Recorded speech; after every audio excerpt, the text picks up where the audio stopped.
$500 on a fucking external hard drive this week. Why? Because this one's full. This one's 1 terabyte. It took me about a year, just over a year to fill it up, a year and a half. You gonna get another one or? Yeah, I'm gonna get a 12 terabyte external. Yeah. And just box. Yep. All right, you Gucci boo? Yeah. We do the full banger tonight? Yeah. Well, we'll go till we're done. Yeah, I'm just wondering. I hate fucking waking up tomorrow. Nah, I feel you. And try to cut your shit short. You ain't cutting shit short, bro. Ooh.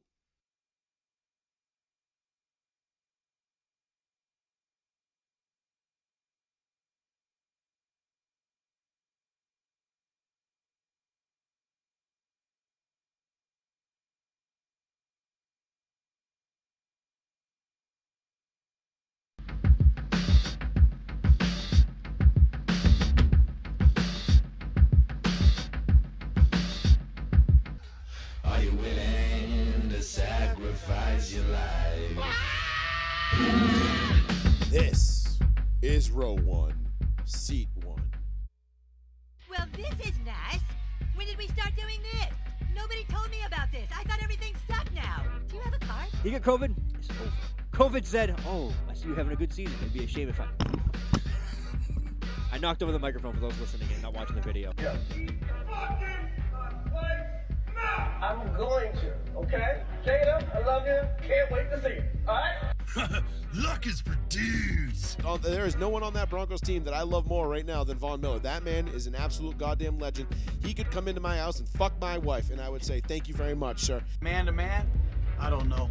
The mayor of New Orleans basically came out twirling the umbrella like, fuck Drew Brees and his wife. Who'd you rather have sex with? We would be. I'm an island boy. I'm like this island boy. I picture That's it. Joey now on every Sunday watching Teddy Two Gloves, like that SpongeBob meme where he's like dried out with the eyes fucking like bloodshot. Like, What the fuck are you doing, Phil? walk, walk. Well.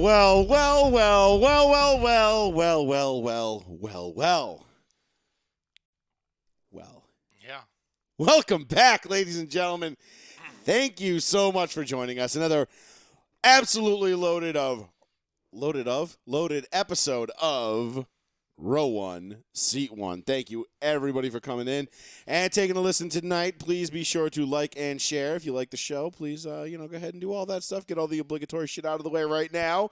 No, the show is not made for children. If you got kids in the area, you might want to mute it or go to a different room because we will be saying things like, fuck! And we will have some less than pleasant things to say Others. about Tom Brady as the show. I mean, about bad people. I mean, about media attention whores. I mean, about Brett Favre wannabes. I mean, about like the 4th greatest quarterbacks of all time. I mean, whatever. As the show goes on, we'll get into that. We'll get into the Celtics tonight, Paul. Oh, it's going to be a great conversation. I am just so impressed with how the Celtics were able to overcome the officials and win that game in Milwaukee. Yeah. That's a joke, by the way. You're all losers. We'll talk about that as we go along. We'll get into that. We'll get into Antonio Brown speaking truth. Yeah. Speaking truth I think so. about Colin Kaepernick. I mean, just, what do you say? I mean, it just, this guy is, Colin Kaepernick is a guy and who's what do you call it? A lightning rod? Is that how we do these things these days? He's been a little bit of a he's got a little bit of media attention over the last 5-6 years, and for all the wrong reasons. But AB finally says what we've all been thinking. We'll play that. We'll play Shannon Sharp simping out for Colin Kaepernick. We'll get you dialed in on that video as well. And, of course, your calls, 774-992-8702. Phones are up and running. Please give us a call with any of your thoughts. Tom Brady finally he's gonna catch a break, Paul. He's finally gonna catch a break. Yeah.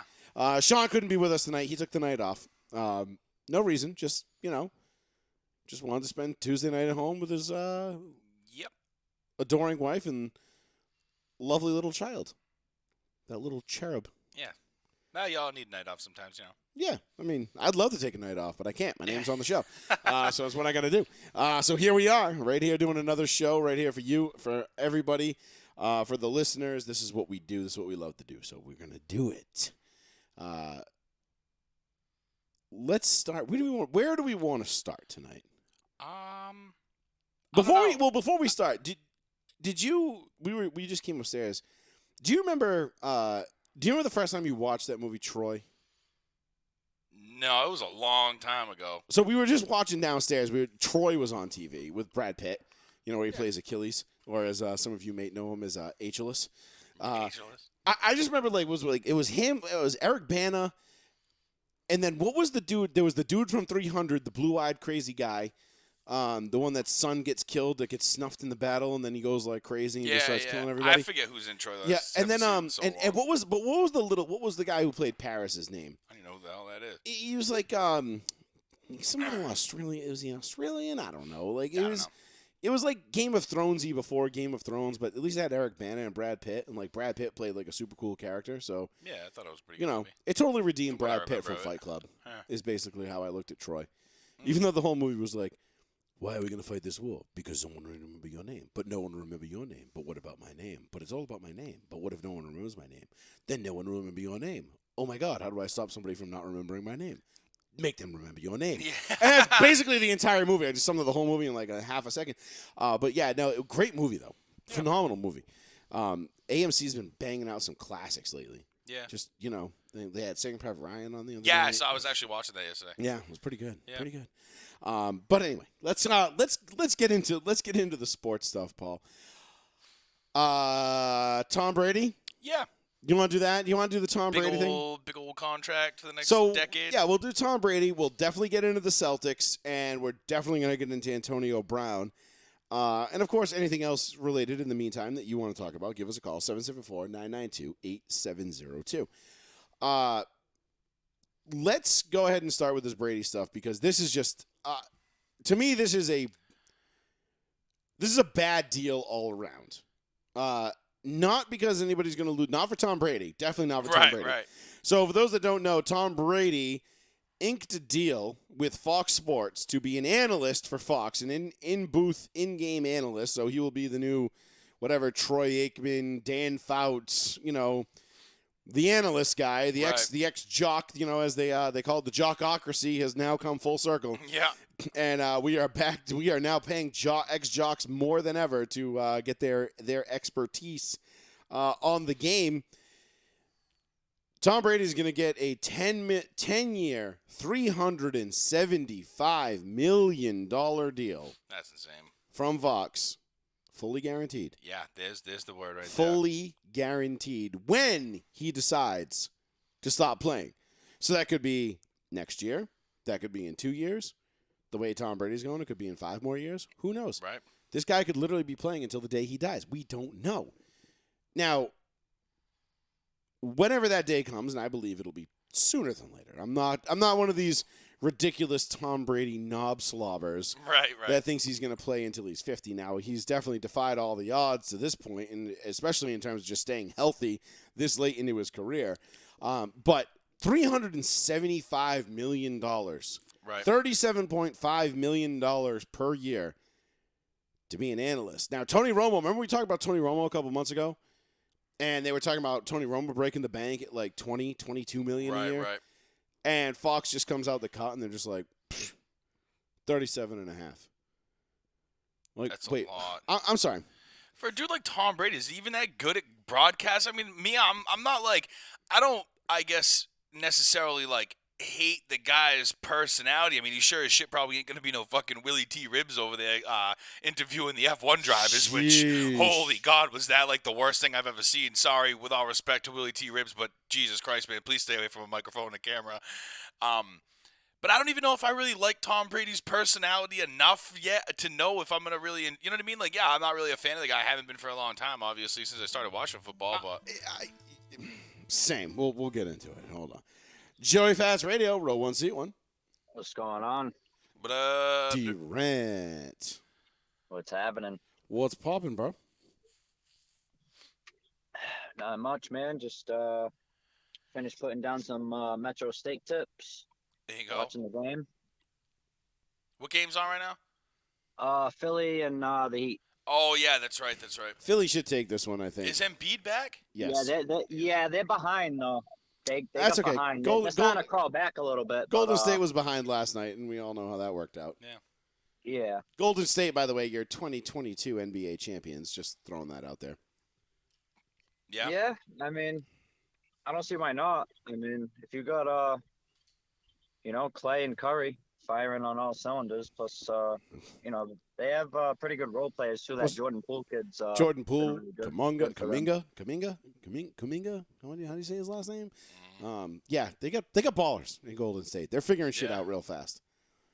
We all thought they were dead. We left them for dead 2 years ago, and oops.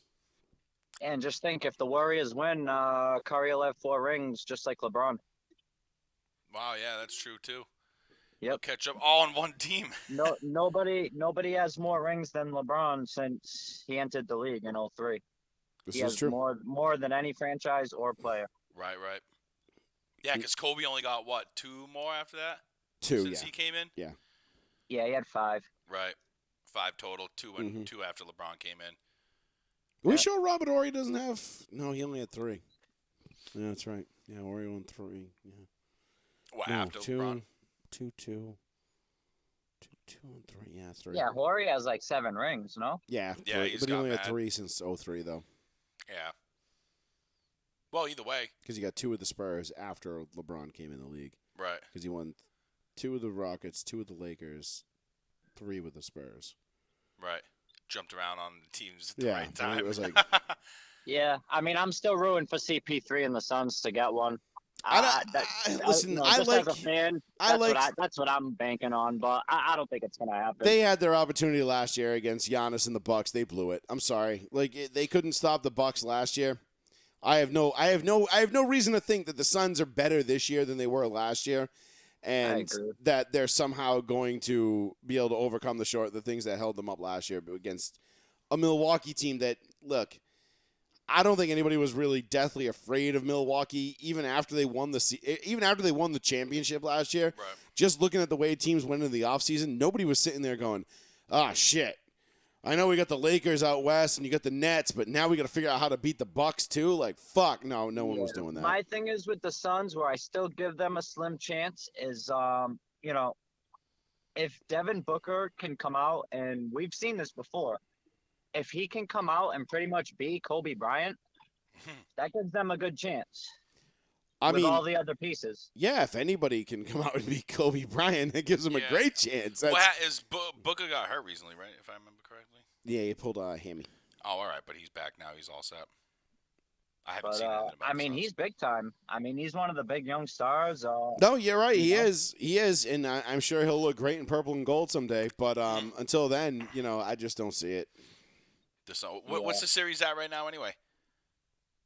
The Sun series. 2-2. Is it tied up? Or is it 2-1? No, it's 2-2. Dallas tied it up. That's right. Yeah, right. Tonight's game 5, right? Yeah, big game. Yeah. Well, these game 5s are going to be big. The Right. playoffs are good. The playoffs have been good. I do have to give give it to the NBA. The playoff product has been outstanding this year. Wish it was a little shorter. Predictable, not like going back a few years. You pretty much knew. I mean, think about it. We had LeBron James versus the Warriors 4 years in a row. And it was the most easy pick in the history. And every year, it was just yeah, no kidding. Yeah. You're dumb if you think otherwise. The only people that were picking anybody except, that rarely happened though. Right, but the only people that were picking against Golden State and LeBron were Celtics fans. We're no, I mean, seriously, man, if Isaiah Thomas comes out, if Jason Tatum develops and, Danny's got our assets and, if we can just do something at the trade deadline, man, shut up. You only doing it. The Celtics ain't doing it this year. They ain't done it for the last 5 years. It ain't happening. I'm sorry. I will watch the Lakers win another championship before the Celtics. Yeah. Write it down. Maybe. I don't know. And I'm saying that I'm saying that we're in the second round of the playoffs and it's 2-2 and I'm still going to sit here and tell you I will watch the Los Angeles Lakers hoist banner number 18 before the Celtics fans watch their team do it. Okay. Well, I mean, as we're sitting right now, we got a better chance, but You sure do. You sure do, because you know what? You at least have a chance. Yeah. Unlike the Lakers right this moment, but give that about 6 weeks, and the Lakers will probably be like, oh, my God. How the fuck did they pull that off? How did they end up getting Kyrie for Westbrook? I don't know. It's just so crazy. It's because it's the Lakers, bro. It's what the Lakers do. Yeah. So I got like one quick topic I wanna Fire away. talk, and then I actually because like you said, Joe, it's your show. You don't get no days off. Definitely appreciate what you do, man. Just taking the time to do this for as long as you've been doing it. Being able to call in and shoot the shit about sports. It's definitely good stuff, man. So I appreciate that, man. Yeah. I really do. And I know there's a lot of other people, that appreciate it the same way. But we appreciate you guys. I mean, the reason we still do it is because y'all still call in and y'all still want to shoot the shit. Yeah, I'd actually like to take the rest of our call. We don't have to waste the whole show, but I'd actually like to take the call. To give to have you talk about something you want to talk about, because you always give us the chance to talk about what we want to talk about. And I think I have an idea what you want to talk about, but by my all one means. topic was it was just a quick football thing. It's for both of you guys too. What would you say, because you guys have watched football for a long time, what's your most iconic football moment? I'll give you mine's first. For me, in all the years I've been watching football, man, I think the James Harrison 100-yard interception return in the Super Bowl game before half, I think that's the one that does it for me. Yeah, that was a good one. So you're saying just in general, like in just in what's my your- lifetime. what's your most iconic football play that you can remember, where you're like, holy shit? The most holy shit moment I think I've ever had in NFL history. It's gotta be One play. all right. I'm gonna go one better than the one I think you think I'm gonna say, and I'm gonna say it's Manning lobs it, Burris alone, touchdown New York. Right. That's a good one. Yeah. That's a great Because I know one. everybody wants to talk was about the with you helmet for that. catch. I was personally with you for that. Yeah, one. you were. I remember. I was with both you guys. I mean, I want to say that the helmet catch would be one, but I feel like that's so passe. Like that's just like kind of like it's like an easy one to do. Yeah. Yeah. But I feel like Manning lobs it, Burris alone, touchdown New York. Those words have been etched in my brain in stone Yep. since that night. Yeah, I have to agree, man. No, That's that a was a good damn one. good one. I didn't think you were gonna pick a Broncos one either. I'm like, watch, it's gonna be something like obscure that you I'm don't like, know. it's gonna be when fucking Von Miller stripped Cam and he didn't die. Yeah, for the yeah. ball. Which That is a one, good one. but Yeah. I mean, if we're talking just like my team, Yeah. you know what I mean? If we're talking Broncos, like the Elway helicopter, you know what I mean? Right. The helicopter run would be one. Yeah. You know, Vaughn intercepting Brady in the AFC Championship, or the 2-point conversion in the 15 AFC Oh, there's Championship. so many, man. Champ There's- Bailey running down the sidelines and getting blasted Yeah. by Watson at the 2-yard line. Champ Bailey there's so sending many the good champs ones, home. But the one that comes to mind for me is James Harrison going 100 yards before half. That's a fairly good. That's one of the greatest plays definitely in Super Bowl history. A man that size running the field. I Yeah. mean, Yeah, mine's not even Super Bowl. No, Mine's what was playoffs. yours? It'd be the Donnie Brown fumble to Andrew Luck against KC in the comeback. Oh wow, in 13. That's as soon as he said, "What's your most iconic play that you can remember?" I was just like, "Oh, that's got to be the one." I don't know why, but when it popped right into your head, it so it popped had to right be into it. my I head. remember that game. The Chiefs blew that game, didn't they? Oh, Big big time. dude. Oh We my were getting God. crushed going Yeah, into like the I third remember quarter. that one. Yep. I remember that game now that you mentioned that. I- I don't remember that particular play. I mean, obviously you remember it because you're, a pretty big Colts fan. Yeah. But, I think they were on the 2-yard line. Donnie Brown tries to go up the middle and he fumbles it. And Yeah. as the ball pops out, Andrew Luck just instinctively grabs it and just does like a leap over the line and ends up with the touchdown. And I was just like, it was just the most ridiculous like roller coaster of emotion all in like 3 seconds I've ever went through. I forget who was up. We were up in New Hampshire watching. I remember exactly where I was when I watched that. I was on a cruise ship. Yeah. And I had just gotten to my room and I turned the game on. We had just gotten in. It was one of the worst days I've ever had traveling. And, flights were delayed. There were storms and ice storms and then staff shortages, typical, bullshit when you're flying. I get into my room. I turn on the television. The Colts are down like 34-14 or some shit. And I'm like, it was bad. what the fuck? I turned it off. I get in the hot tub. I come back. I'm like getting changed for dinner, and I turn the TV back on, and that play happens. Yeah. As I turn the TV on, I'm like, whoa. Yeah. I'm like, what the hell happened here? Nuts. And I'm like, and I'm jumping. I'm going nuts because I'm like, yeah, fuck the Chiefs. This is awesome. I know. Yeah, another bad one. It was actually the Chiefs being on the good end of it, but was when the Texans got up on the Chiefs 24-0 in the playoff game. Oh, right.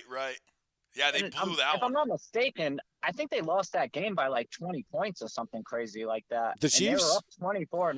No, the Texans. The Texans were whooping the Chiefs' ass. Oh, remember? yeah. A couple, like 3 years ago, 2019. Texans were up 24-0. I think Yeah. they lost like 50 to like 34 or some shit. Yeah, they like did. that. Yeah, there was a bunch of like crazy like special teams touchdowns like all in a row, wasn't there? Like 2 or 3, like a defensive and like a special teams. The Texans went for the onside kick, and they didn't get it, and then the Chiefs got the ball with a short field, and everybody, even though it was 24-0, everybody was like, "Fuck." Yeah. Like, it was bad. Yeah, Yeah. that was one of them. I don't know. I mean, like as far as like iconic moments go, though, like that one was the Manning to Burris was one of them. Manning to Mario Manningham would probably be another one. Yeah. Yep, that was in the On second. the side, yeah. In the second, in the 2011 Super Bowl. The sideline The one sideline into, one, like, yep. triple coverage. That one Yeah, had a lot more sentimental meaning to me. That Super Bowl in general, because my cousin who was a huge Giants fan had passed away earlier that year in October, and actually I had he was supposed to go to the game, the Giants Patriots game in Gillette in November, and obviously he wasn't there to do it, so I ended up going with my uncle. Yeah, and that's awesome. and we went and we watched Jake Ballard catch the game-winning touchdown right in front of us. Yeah. After Brady had hit Gronk on like fourth, it was basically 4th and goal from like the 12, but it was 4th and 10 from the 12 or whatever it was, and Brady hit Gronk, and the whole place went nuts. And I'm sitting there looking at the clock, going, there's a minute 34 seconds left on the clock, and this defense kind of fucking sucks. Yeah. I'm like, this could be done. And then Eli marched him down and hit Jake Ballard right in front of us for the game-winning touchdown in the corner of the end zone, which was awesome. And ended up with basically a walk-off win. And so that 2011 Super Bowl, that one meant a lot more. That was probably, to me, just emotionally and sentimentally, my favorite Super Bowl of all time. Yeah, Because and that's a great moment to bring up because, like I said, that was a hell of a throw, sideline grab. Your casual fan doesn't remember moments like that one. No, they don't. But that was the play when he made that throw and catch. I said, because that was right on the heels of the Welker drop. Yeah. And when Welker dropped that ball, and it was a bad throw by Brady too. Don't don't put all the blame on Welker here. He had to reach up and behind him and try to make that catch, and he dropped it. Don't get me wrong, but it wasn't a great throw. No matter what Brady nut huggers will tell you.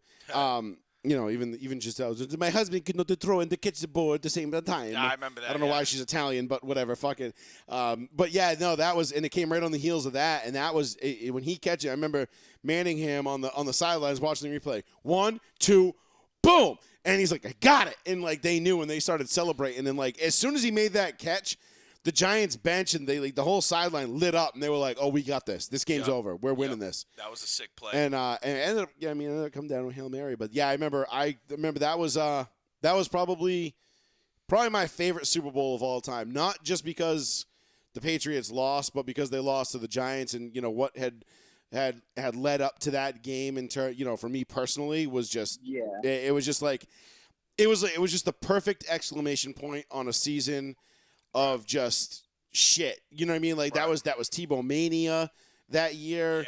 That was, and then losing my cousin earlier that year and then having his team go in and beat the Patriots in a Super Bowl for the second time in 4 years.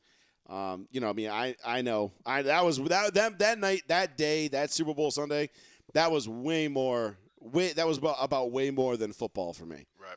And Yeah, that's no, something I don't think awesome, man. we've ever talked about that on this show before. But No, that's good stuff, man. That's good stuff. I'm glad to have, heard you share it with us.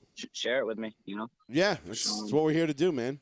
Yeah, I I man. mean, football For brings me, us together. So Yeah. that Steelers Cardinals Super Bowl, I mean, that one was awesome. Oh, for was me. that the It was Holmes just, catch, two right? teams San I give no Antonio, yeah. fucks about who I'm wins. daring to be great.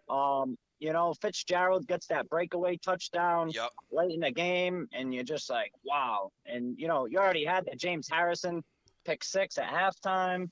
And That then was we know an how that epic ended, game. all said and done, Santonio Holmes back of the end zone. Right. That was an incredible. That Super Bowl was incredible. I mean, I hated that game because I was rooting so hard against Pittsburgh. Me too. I wanted Arizona to win because, like, one little fun fact that a lot of people don't know about me is that Arizona has always been like my underdog NFC team that I root for. Yeah. Like, I've always like low key rooted for the Cardinals since it was like David Boston and Jake Plummer and like Aeneas Williams and like Bertrand Berry, like way back in the day, Right. like. I didn't know who I didn't really know. I knew who Pat Tillman was, but I didn't know like of him. Right.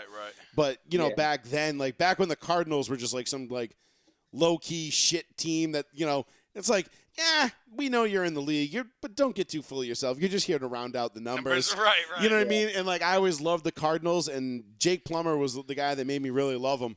And they were always my low key like underdog NFC team that I always like hardcore rooted for. And that year, I wanted them to win that Super Bowl for Arizona so bad. Yeah. And my hatred for the Steelers definitely came through, which I do have a very healthy hatred for the Steelers. Yeah. Love Joey Porter, love James Harrison, love Troy Polamalu. Big Ben. Like love a lot of their players. Right. Absolutely fucking loathe the Steelers. Like I will root against the Steelers. They're probably like 4th or 5th on my hate list. Yeah, I'm not a big Steelers fan at all either. I'm on the side with you. I'm listen, man. I'm on the side of the purple and black, baby. Yeah. You know what I'm saying? I got the immaculate reception to fall back on, so yeah, I could say fuck them. Yeah, I mean, that definitely dicked you guys over. Even though he definitely plucked that shit off the ground. Yeah, like I said, without taking up too much more time, I'd like to I'd like to hear what you have to say. If you got a topic you want to talk about, quick, Joe. I kind of feel like you want to talk about some Broncos. What do you think's in store for them this year? We got the schedule dropped in little pre-Thursday leak of the schedule. The Broncos and the Rams Christmas Day. You got that shitty ass 4:30 London game. Yeah. I'm not thrilled about the Christmas Day game. I don't love Christmas Day games as a fan because I don't want to be. I like Christmas Day to be Christmas Day. Right. I like to be at my mom's house, like eating prime rib and doing all that kind of fun stuff, and not having to worry about what's on television. But Right. I mean, shit. I wanted to be mad about it, but I really can't because the fact that we're playing on Christmas Day means we're relevant. It means we're back. Right. It means the Broncos are back, baby. Like, we've got a quarterback. We've got a great roster. We got good young talent. A great young, could potentially be a great young head coach in Nathaniel Hackett. And listen, man, I don't like Christmas Day games. I love the Saturday Christmas Eve slate, prime like time. full slate of games. Where they play like everybody plays on Christmas Eve instead of Christmas Day. I love that. That is one of my every 5 or 6 years, 7 years, whatever it is that rotates around. I love it. Right. I fucking live for that day when Christmas falls on a Sunday and you get the full slate of games on the Saturday on Christmas Eve. Yeah. You just wake up 1 o'clock Christmas Eve and you're like, usually you get the day off because it's Christmas Eve. I mean, not now because we work different jobs, but back then it was like Christmas Eve, man. Like, I ain't working Christmas Eve. Hell no. Like, I'm getting up. I'm gonna wake up at 9. I'm gonna play Call of Duty till 11:30. I'm gonna watch pregame till 1, and then I got a full slate of games. I'm like, let's go, baby. Yeah. Let's do it. Mimosas are flowing, Bloody Marys, and it's one of my favorite sports things to do. This year we got the Christmas Day game, 4:30 in LA against the defending champs. I love it. It's a late season litmus test, and let's go. Let's go. I think this is one of the 3 or 4 games that I have pegged as a loss for the Broncos. Yeah. this year. But who knows? By the time you get to Christmas, you don't know. You don't know who's going to be healthy. You don't know who's playing. Right. Yeah. You don't know what's going to happen. And Just getting down the stretch. man, I'm locked and loaded. I cannot wait for this schedule to drop on Thursday, man. I am excited. I got vacation in October, and I'll tell you right now, Durant, if the Broncos play at the Raiders the week I'm on vacation, I'm going to Vegas. If they play at the Titans the week I'm on vacation, I'm going to Memphis. If they play in Denver the week I'm on vacation, well, shit, I'm going to Denver. Yeah. So Yeah, we'll talk, man, because I just read they lifted the mandates at Allegiant Stadium. Also, no Wow. proof of vaccine or mask. It's Nice. lifted. Well, I'd love to go there. That's dude. good I'd since love there to was check that place out. a major study just came out a couple days ago that surveyed or studied 35 countries in Europe and the Baltics and all that kind of stuff. You know, all that whole area, 35 countries. And basically, long story short, they found they concluded that masks actually made COVID worse. So yeah, No kidding. you can go ahead and Google that yeah, one. I mean, like I said, not getting into too much of that. Right. I know I stated the last time I called. I am a little worried for your Broncos, man. I know you landed a quarterback. It was absolutely the right move. I think with your Broncos, in my honest opinion, I think it's more potential. You know, you guys have the potential to be good, but believe me, it's all potential. That's all there is because we haven't if you seen. look at the other three teams in the division, Joe, you have all sure things. You have Justin Herbert, you have Mahomes. You know, look at the Raiders roster now. You have Waller, Renfro, Devontae Adams, Jacobs. You know, these are all sure things. So but the thing is, the problem is with the Raiders and the Chiefs. Yes, you've got sure things on offense. I mean, granted, the Chiefs have a hole to fill without the cheetah. But you got sure things on offense. I don't see neither one of those defenses even remotely come close to scaring me. Yeah, I You know mean, what I'm saying? Max Crosby and Chandler Jones is going to be a big problem, man. And we landed the Bears defensive tackle, Belial Nichols. I think that's going to be a great addition. Listen, man, I think the Broncos had the Broncos had the third ranked defense in the league last year. I feel like they got better this offseason. And they got a quarterback in Russ Wilson that's going to keep them off the field for probably a healthy. I don't think Carr is scared of 25% that of the time. defense. I mean, we gave you guys the broomsticks 2 years in a row now, and I don't see it being any different, man. I don't think we're going to lose to you guys. I think we're going to beat you guys twice again. Would you like to wager on that?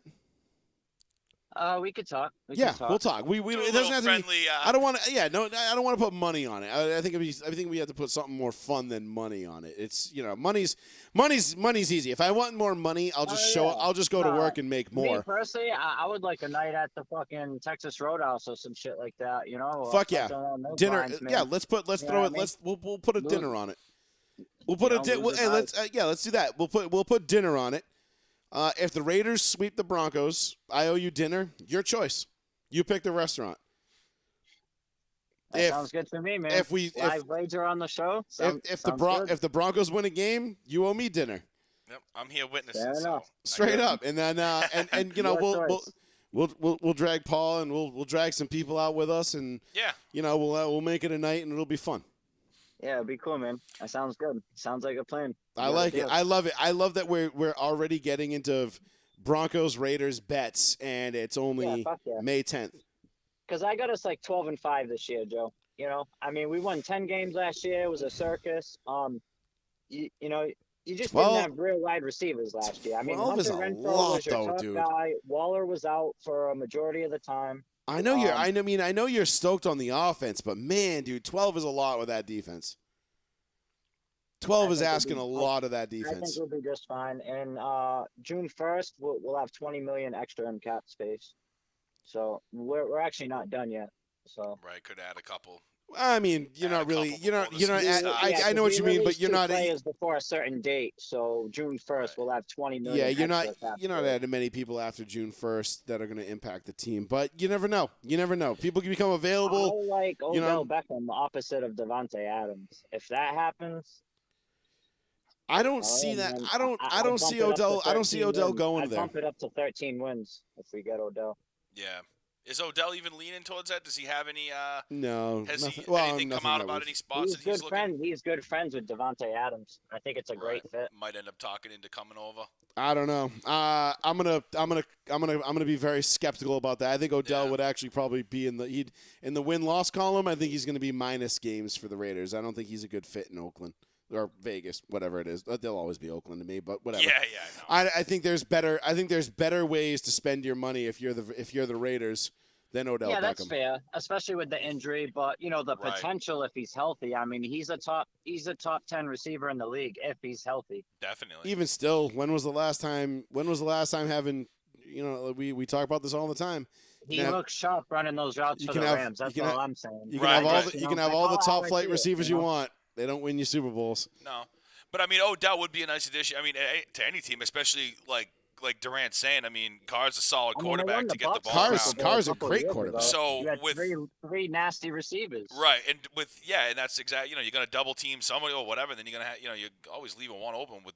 Like you said, the way Odell was running those routes in the Super Bowl before he got hurt, I was like, "Damn, this dude's definitely a Yeah, fucking because problem still." Odell's good when he's Yeah. motivated. Right.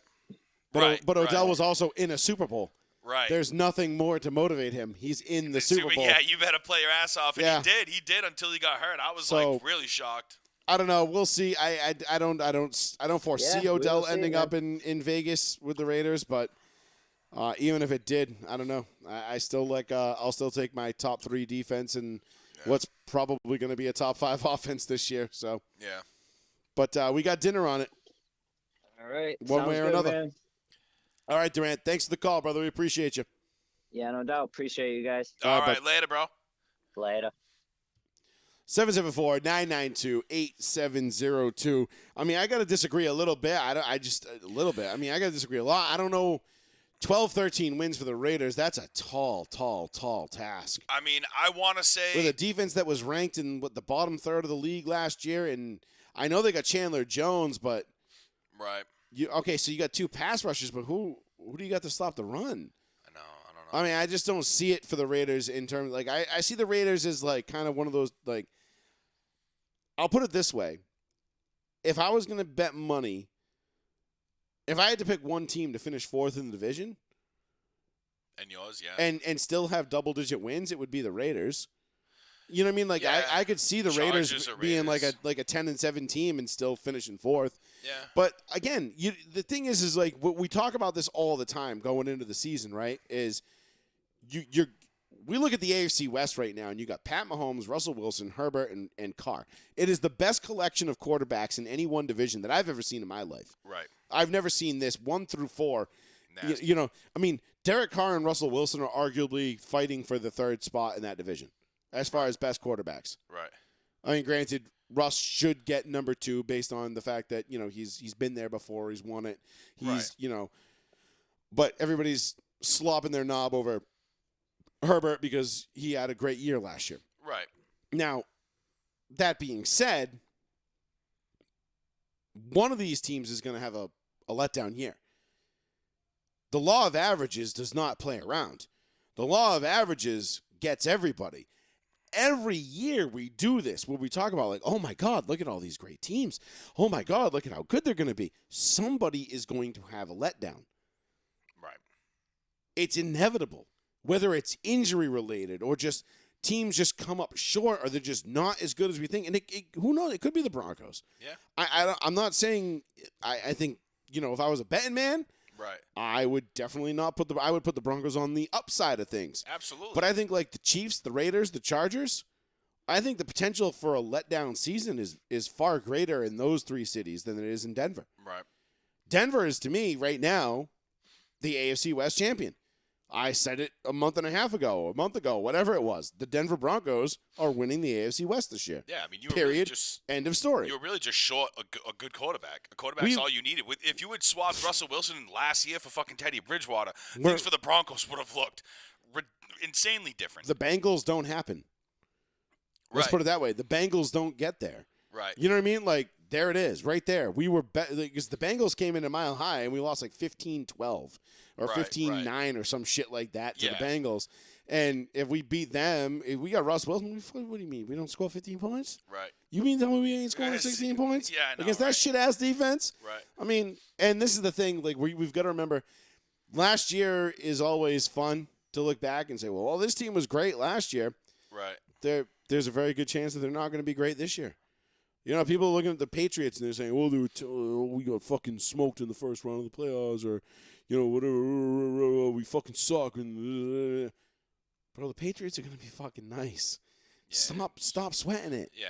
Like, you don't have Tua. All right? Like, if you would tell me right now Mac Jones or Tua, I'm taking Mac Jones 10 out of 10 times. 10 out of 10. 10 out of 10 times. Big times. This isn't like instant success and I'm anymore, not, and, you know what I and mean? I'm not a Johnny come lately when it comes to that take. I love the Pineapple Prince. I love Tua. I want Tua to succeed. Mac Jones is better. Right. The Patriots have a better quarterback than the Miami Dolphins do. There's a reason why the Miami Dolphins were out there trying to get Deshaun Watson and Tom Brady to come fucking play for them. Yeah, 'cause if they they do. really felt that fucking strongly about Tua, why are they out there trying to woo a 46-year-old and a guy who's got like 32 rape allegations against him? Right. Like, come on. Like, is this really what we're talking about right now, Miami fans? Like, I get it. You all want to be like, you know, y'all Patriot haters, and I can set that aside for at least a brief moment and have just a rare moment of clarity sometimes. And I can look at the genius of Bill Belichick and look at the genius of what he's doing. The Patriots are poised to have like $120 million in cap space going into next offseason. And they're going to have like 34, 36 players already under contract. Right. That's 2/3 of their roster is already under contract. And they got $120 million to spend. That's insane. Are you what the fuck? Like, who do you want? Going to build a fucking super team? If I'm the Broncos right now, I'm not looking at the Chiefs. Okay, cool. You got Mahomes. We got to worry about you. The Chargers, you'll figure a way to fuck it up. The Raiders, I don't know. You got Josh McDaniels. Who the fuck knows where you're going?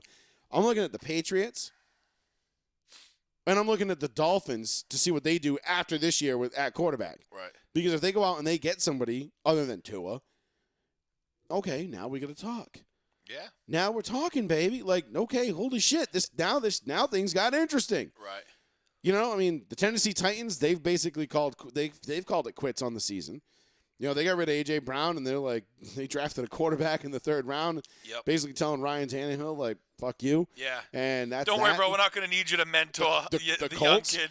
I don't know what the Colts are going to do, but I can goddamn guarantee you the Colts are probably going to win that division. I hope so. I mean, we should, given...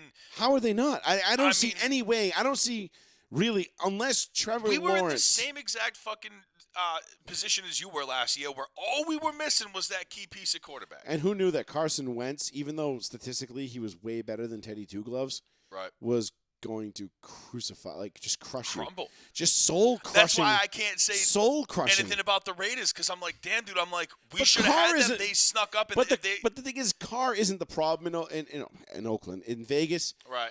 It's the defense. Yeah, that's the problem. right, I get it. They got Chandler Jones. Okay, cool. You can rush you've got Crosby and you got Mad Max and Chandler Jones rushing the passer. Who's stopping the run? Who's covering anybody in that secondary?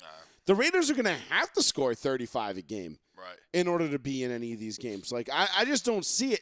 And we all know what happens come January. Defense travels, and that's that. So, anyhow, 774-992-8702. Back to where we were. Brady inking this $375 million deal with Fox, which to me spells one thing, Paul, and this is where we get into... I was waiting for you to fucking get into this because you were talking about it before, and I'm like, this is a pretty big topic. Well, this is a big deal, and I'm going to preface this right now where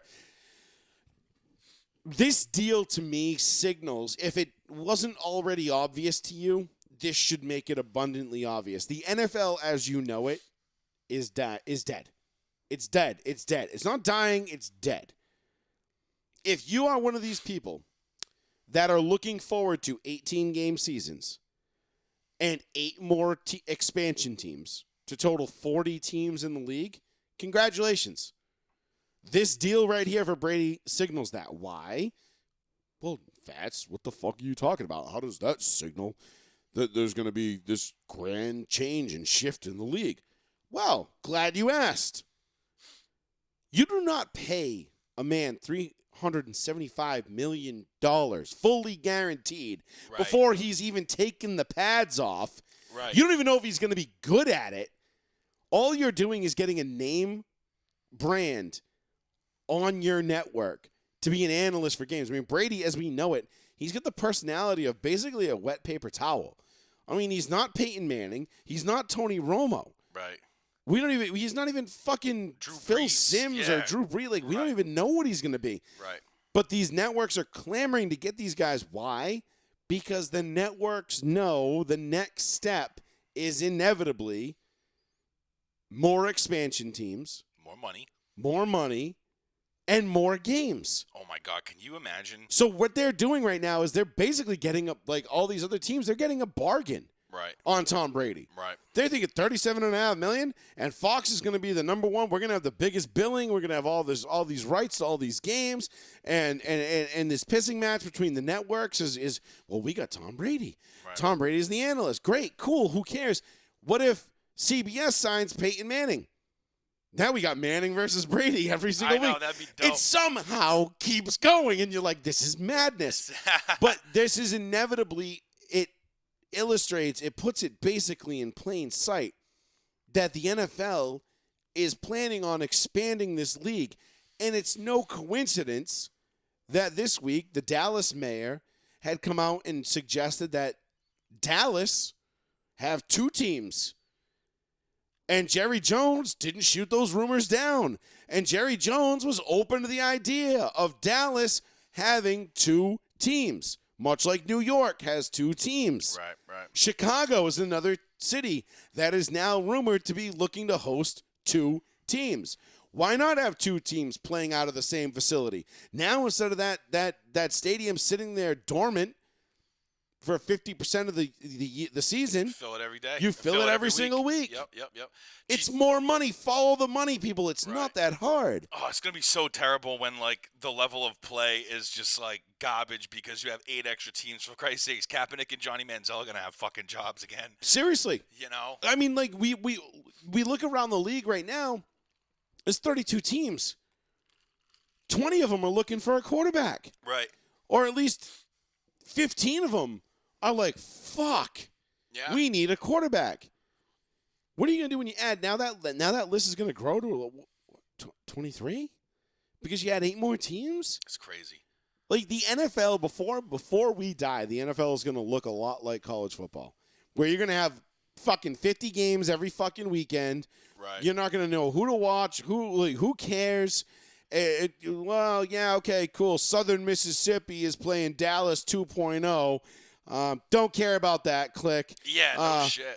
The Alabama Rough Riders are playing the Saskatchewan Rough Riders, but that's a non-conference, non-Filipino game, so we're going to not count that one towards the Super Bowl rankings. Yeah.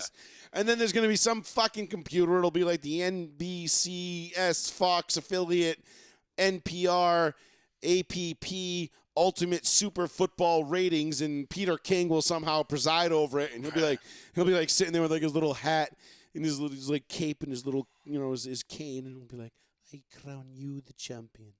You are the best. And remember, the Washington Redskins, I mean, you cannot say that word. That is very offensive.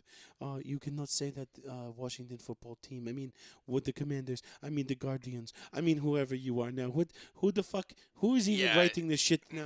Like, that's what it's going to fucking come down to. It's going to be so fucking ridiculous. The NFL is going to become such a watered down shit show of football. Right.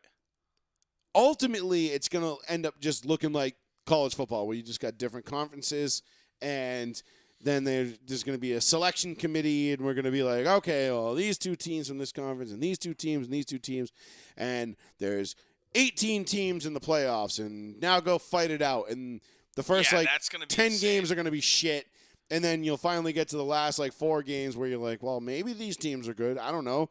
They haven't played each other in 10 years. Fuck if I know if they're any good. Right, Like, no how shit. the fuck are we supposed to know? They don't play anybody good. Their whole conference sucks. It's like the SEC. Like I don't know. Can Clemson hang with Bama? Who fucking knows? I don't know. Do you know? No, I don't know. Oh, Michigan's here.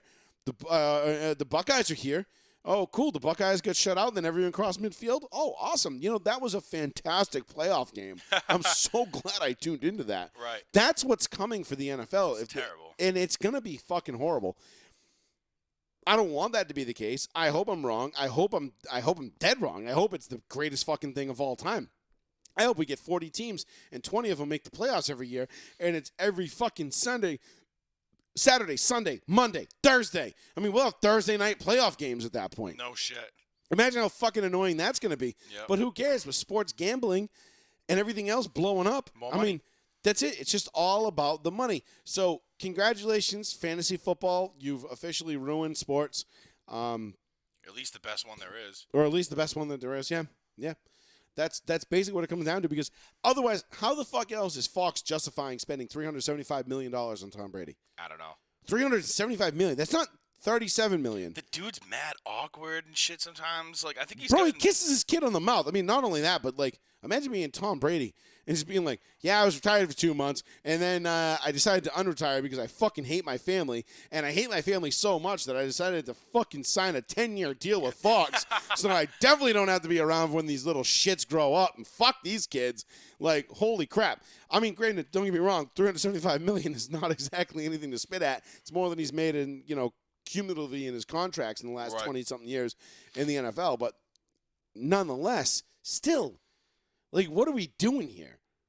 Why do networks really think that we, the consumer, and maybe it is, maybe they are starting to pander to the football nerds. Maybe they are starting to pander. Maybe they saw how great Tony Romo was, and how good the Manning broadcast did as opposed to Monday Night Football this past year. Right. And people, like me, who tuned into the Manning cast, and I watched it because it was football porn.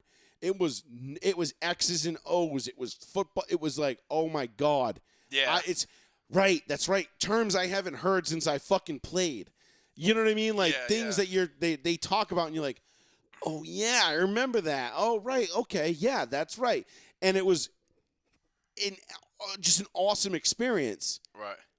Maybe they're seeing that, and maybe they're saying, Tom Brady would be a pretty good guy to be the authority on all things quarterbacking. You know? Yes, yeah.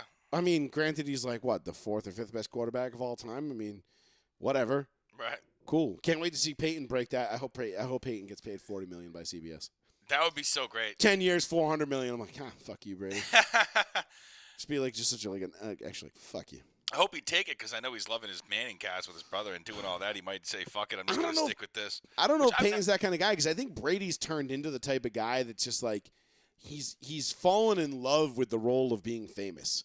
Right. Like, he's fallen in love with, like, hanging out with, like, Tony Robbins and rubbing elbows with David Beckham. Yeah, and and I got, Hamilton I got over my at the Super F1 Bowl race. wife and my supermodel wife, and I'm at the Super Bowl of everything, and look at me, I'm Tom Brady, and I'm in Brazil, and the masks are beautiful, and the outfits are beautiful, and fashion is beautiful, and right. I kiss my kid on the mouth, and I don't eat strawberries for some reason. Like, I don't know. Like, I feel like Brady has fallen in love with, like, he's fallen in love with being that dude that's seen everywhere.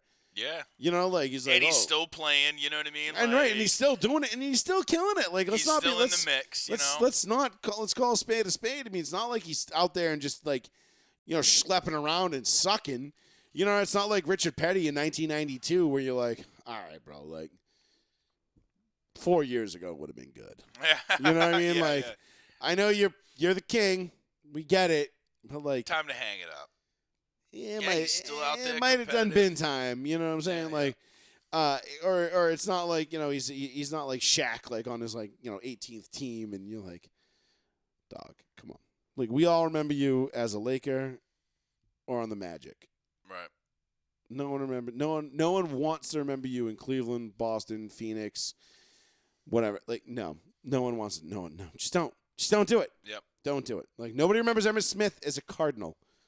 No, I see some of those pictures sometimes, and I'm like, what? I'm like, Yeah. oh, yeah, dude. So, Brady is a Buck. Like, I mean, granted, he won a Super Bowl, and you can't really take that away from him. It's No. like, I mean, I'm not hating on the guy. I mean, fuck it, dude. I'd be fucking yuck. I'd be doing the exact same man, shit. if I hated my family that much, I would be fucking Yep. playing every day, too. I'd be like, nah, sorry, kids, got to go to work. Yeah. Yeah, daddy will be back. bye. Yeah. Like, go hang out with your mom, I guess. I don't know. Yeah.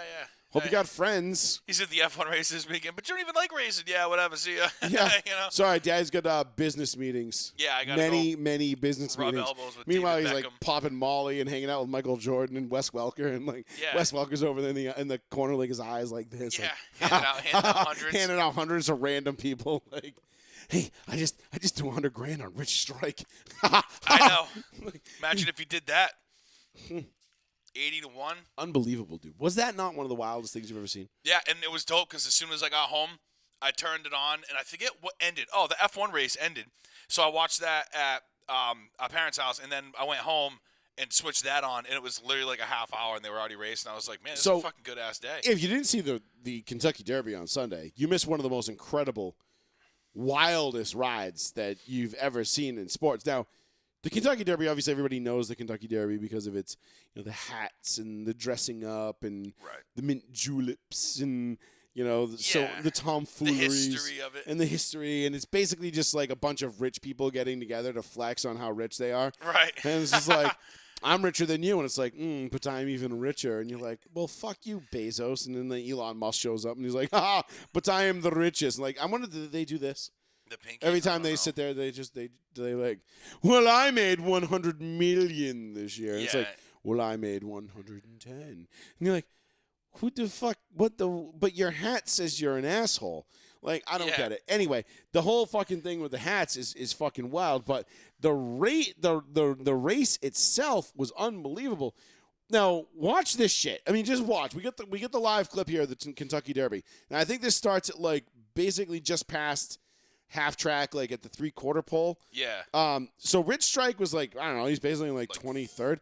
Now, to give everybody a little bit of a background about Rich Strike, this horse was entered into the Kentucky Derby 2 minutes before the deadline. Yeah. Because there was a horse that got scratched for health reasons or whatever, couldn't race. And this horse got entered in 2 minutes. 2 minutes. 2 minutes. Yeah. To midnight. This horse got in 2 minutes before the deadline. And allegedly, I don't know how the history goes. I didn't actually go back and really look too much of it up, but my mom was filling me in on it. She said the guy who owns this horse, they had a stable. Lightning had struck the stable a couple of years ago and killed like 23 of their horses. Holy shit. And it was like this a huge fucking deal. And then this horse came out and like a phoenix risen from the ashes. This happens. I mean, watch this shit. I mean, this is wild. Look, you got the thing on there. Look, it's way the fuck back there. Comes splitting horses and is moving up quickly. That's deep in the Crown Pride takes the lead around the far turn. It is Crown Pride. I mean, look at the traffic. I mean, this thing's going like 5 wide. Epicenter and Zozo's in behind them. Cyberknife swings up on the outside. Sandon gets the rail run, and they're into the stretch. It is Messier, Crown Pride, and Epicenter is coming up on the outside. Epicenter has taken the lead as they arrive into the final furlong. Sandon is coming after him. Epicenter and Sandon, these two, stride for stride. Simplification down the outside is next. They're coming down to the wire. Epicenter, Sandon, Rich Strike is coming up on the inside. Oh my goodness! The longest shot has won the Kentucky Derby. Just listen to this and amazing. And the guy's like, he's walling out. He's like, holy shit! Where the fuck did this horse come from? I mean, you watch this dude come through, and he bangs off like 17 other horses. He's just like, yep, excuse me, pardon me, excuse me, excuse me, excuse me. What a sick race that was. I'm just gonna. It's like that Vine that TikTok. Like, I'm just gonna scoot you in right here. Yeah. I'm just gonna scoot you in right He comes here. with, dude, the fucking commentator dude was going nuts. He's like, Well, oh he's like, my holy God. shit. I'm like, yo. This is fucking incredible. And you're like, yeah, it is. And you know what? It was fucking incredible. It was. And I'll tell you what, that guy right there, listening to like I don't mind when like commentators start going off and they start going nuts. But I was talking to Dad this weekend and this past weekend, watching the F1 race. there's annoying commentators that go off, and then there's guys like that. You know what I mean? The F1 commentators are so fucking annoying. Well, when they that start guy was going nuts. legitimately caught off a guard. Like, he was like, wait. Like, what? I know, what? but it was so authentic, but it was good. You know what Yeah. I'm saying? Like, it was good. Like, most of the time when I start hearing guys start going, it's like, Carlos Sainz is coming down the outside. It's like, all right, dude, it's just like a fucking normal corner. Relax. Right. And, he's like, and they're like, oh, what a genius move. Yeah. Absolute brilliance on the Right. turn Blah, one. blah, blah, And it's blah, like, dog, all he did was just, like, pass a guy. Yeah, I know. Like, relax. Yeah. Dad's like, Jesus Whoa. fucking Christ. Or He like puts it on or mute they'll for a minute. or they'll like they'll be like a tight pass in the corner, and they'll be like, oh, there'll be sure to be some controversy here. Yeah. So whatever fucking words they use, They're but like, oh, they slapped aluminium. The controversy will be bleeding through the garage after this one. right. Just an absolute pandemonium, and you're like, okay, bro, like, why don't you And they calm go down? fucking nuts. Yeah. Yeah, but that was like legit, like, holy shit, like, this horse just came from the back of the pack at the bottom of the stack all the way to the front. Right. I mean, this guy shouldn't have even been there. 82 to 1? 80 to 1. 80 to 1 odds? 80 to 1. A couple of buddies of ours threw a bean down on it. That's crazy. Right before the race, they were like, throw a bean on it. $8,200. Boom, just like that. Fuck, man. But how would you know? I know. You never, so what if you just threw $100 on every fucking horse? You would lose a whole bunch of money. But that one odd one, that wouldn't kind of make up if, No. Well, you figure what? There's 20 horses in there. Is that how many there are? Or fit, whatever. I'm trying to do quick maths here. Man. Well, if it's 10 horses at $100 a piece, it's $1,000. So you'd spend $2,000 to put down on the field, and if that one hits, $8,200. But if the problem is that the first one hits, you're fucked. You're not even making your money back. You know what I mean? It's like, oh, okay, cool. Like, you made $100 off that. Right, Sweet. fun. Fuck! I just lost $1,900. Like, Right. We're shit east when you need to fucking. Yeah, I know. But this is why I don't gamble. But when I do gamble on horses in auto racing, so there's the only. Which I never do. Whenever I throw down money on, I threw down money on the Kentucky Derby a couple years ago, and I put no less than 30 to 1 odds. Like, I only take horses that are 30 to 1 or worse. So 30 to 1, 40 to 1, 50 to 1. Yeah. I always like the long odds. Of course. Because that's where your return is. You got to bet, and you got to bet big. And a lot of the times I'll just bet them to show. So it'll cut down on my winnings, but like if they take a podium, right, whether it's first, second, or third. And I did it one time. I bet like a horse that was 30 to 1. I think I threw like $50 on it to show. And I don't know. I think I made like $150, something like that. Like it wasn't anything to write home about, but I was like, oh, cool. That's how that works. What you went in with, yeah. Yeah. And it was fine. But then, like, when you get to like Daytona or Talladega at NASCAR, always take those dudes that are like 50 to 1, 40 to 1. Yeah. First time winners at the big super speedways. I think Ross Chastain, I think I actually had the odds screenshot. I think he was like 3,500 to 1. Wow. Or something like that, or 30. What was it? I'll see if I can pull it up. Yeah. Because I sent it to Shadis, and I told him, I'm like, here's the guys that I like. And because I knew he was betting. He's always looking to bet on something. And he's like, what is this? He's like, is this fucking racing? And I'm like, yeah, dude, it's fucking Dega, you idiot. Like, what are you doing? Of course he does. And he ended up taking, he took Ricky Stenhouse Jr., because that's who he took in the Daytona 500. Yeah. I took Ross Chastain was 2,500 to 1. Oh, that's pretty. I took Martin Truex Jr., who was 3,000 to 1, or plus 3,000 rather, not 3,000 to 1. Sorry, yeah, plus 3,000. I took Austin Dillon, Martin Truex, Brad Keselowski. Those are the three guys that I told him to take. Yeah. Ross Chastain ended up winning it. Who was out? Who was out in front? Was it Austin Cindric? No. It doesn't matter. Anyway, I forget, yeah. It was the 43 car. And clusterfuck. Yeah, it was a clusterfuck of fuck. Of a finish anyway. It was a clusterfuck of fuckery at the end. But it was you take those long odds because you're looking for your return. Right. You know what I'm saying? You want to have a good return on these things, and you want to make sure that when you hit big. So you take the long odds, 80 to 1, pretty long odds. Guys fucking random assholes. I wonder if this they should make a Let It Ride 2 based off of this Kentucky Derby. Yeah. I think that would be fucking fantastic. It'd be a pretty good story behind it. I'm having a really good day. Yeah. But anyhow, 774-992-8702. So we've got the Kentucky Derby. We've got that. We'll get into AB going off about Colin Kaepernick in a minute. Do you want to do the Celtics next? Yeah, sure. You just want to just I threw in the top. I'll admit, dude. I was like, this is fucking retarded. Oh, believe me, and this goes back to my post that I put up a few weeks ago, and I think a lot of you will, or well, most of our listeners will know what I'm talking about. It is like clockwork with you people. With you people? Yeah, with you people. Celtics fans. Can the Celtics ever just lose a game and y'all not bitch and moan and blame the referees? Yeah, we did the last game we lost. No, you Al did. Horford's fucking hand was on the ball. Oh, well, okay, we lost. Fuck that one. That fucking game sucked. But all they did was bitch about the officials. I didn't that time.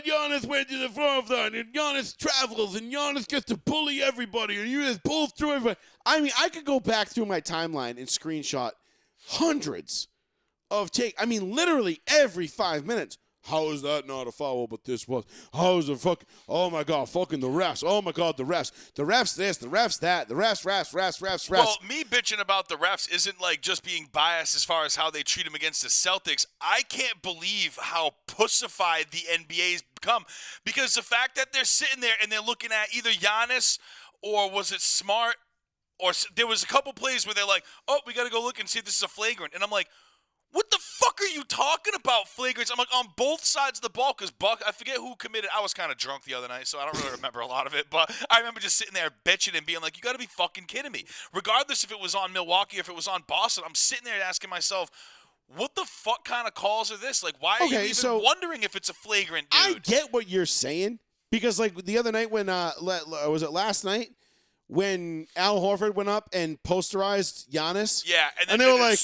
And they were like, no. He posed at him. They're like, ooh, was that a flagrant foul? What do you mean was that a flagrant? Well, he elbowed Giannis in the face on the way up on the dunk. And I'm like, so? Yeah, it's basketball. Who fucking cares? I'm like, what are we fucking looking at right now? Are you fucking kidding me? This guy just yammed it.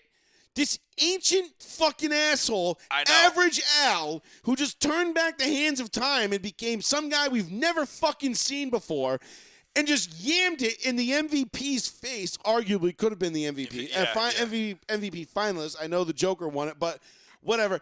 You're talking about the biggest, strongest, the best two-way player in the league, yams it in his throat.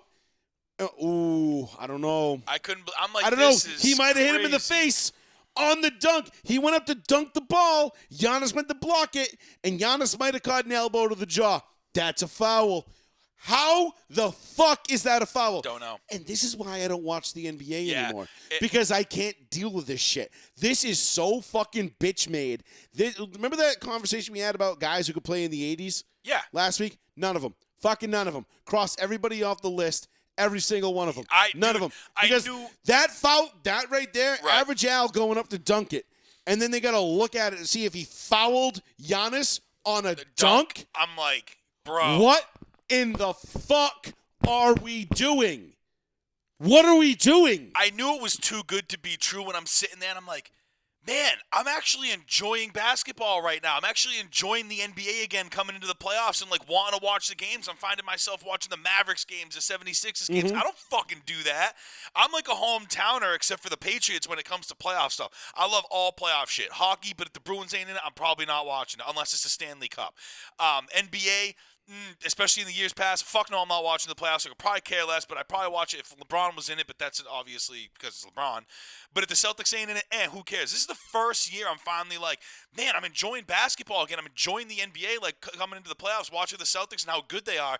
And then this shit happens, and I'm like, oh yeah, that's right. Why the fuck am I getting like excited about it? It's infuriating because you're taking a game that we all know and love, and you're turning it into this bitch-made bullshit. And I get it. There's guys like fucking Russell Westbrook out there who can't handle it.